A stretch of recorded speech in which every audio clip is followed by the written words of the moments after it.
Once, in the high mountains of the Kingdom of Aethelgard, lived twin siblings, Prince Kaelen and Princess Amara. They were as different as day and night. Kaelen was known as the Prince of Thunder. He was strong, decisive, and always ready to act. If a wall crumbled, he built it back twice as high. If a wolf attacked the sheep, he chased it across 3 valleys. He believed that every problem was a nail, and he was the hammer.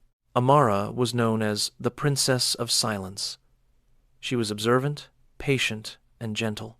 She would spend hours watching the wind move through the wheat, or listening to the complaints of the village elders, without interrupting. She believed that you could not fix a problem until you truly understood its heart. One summer, a terrible drought struck Aethelgard. The great silver river, which watered the crops and fed the people, suddenly dried up to a trickle. The test of the king. The old king called his children to the throne. "The kingdom is thirsty," he said. "Whichever of you can restore the waters shall inherit the crown." Prince Kaelen set off immediately. "The river is blocked," he declared. "I will force it to flow." He took 100 strong men to the source of the river, high in the jagged peaks. He saw great boulders and dense thickets. Believing these were the problem, he ordered the men to smash the rocks and chop down the trees. They worked for days, sweat pouring down their backs, the noise of their pickaxes echoing like war drums. But the more they smashed, the muddier the trickle became. The earth, stripped of its trees, began to crumble, choking the riverbed even more. Kaelen's strength was making things worse. The wisdom of silence. Princess Amara arrived 3 days later. She saw the destruction Kaelen had caused, but she did not scold him. Instead, she walked past the chaos, further up the mountain, to the very spring where the water began. She sat down on the moss and did something Kaelen had never thought to do. She waited. She watched the birds. She watched the insects. Finally, she noticed a family of giant beavers, the guardians of the spring, hiding in a dark cave, trembling with fear.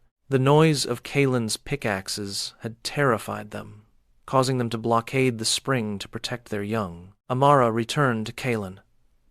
"Brother," she said softly, "call off your men. Your noise is fighting the very creatures who bring us the water." Kaelen was skeptical.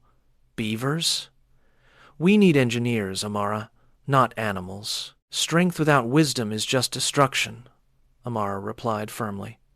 "Trust me." Reluctantly, Kaelen ordered silence. The work stopped. The dust settled. Amara sat by the cave and sang a low, calming melody. Slowly, the giant beavers emerged. Seeing that the thunder had stopped, and sensing Amara's kindness, they began to work. But there was a problem. Kaelen's earlier smashing had dislodged a massive boulder that blocked the beavers' path. They were too small to move it.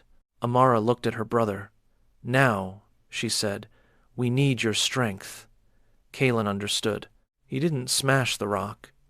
He used his strength to carefully leverage it out of the way, guiding it exactly where Amara pointed. Once the path was clear, the beavers dismantled their blockade. Within an hour, the great silver river roared back to life, clear and cold, rushing down to save the kingdom. The moral. When they returned, the king smiled.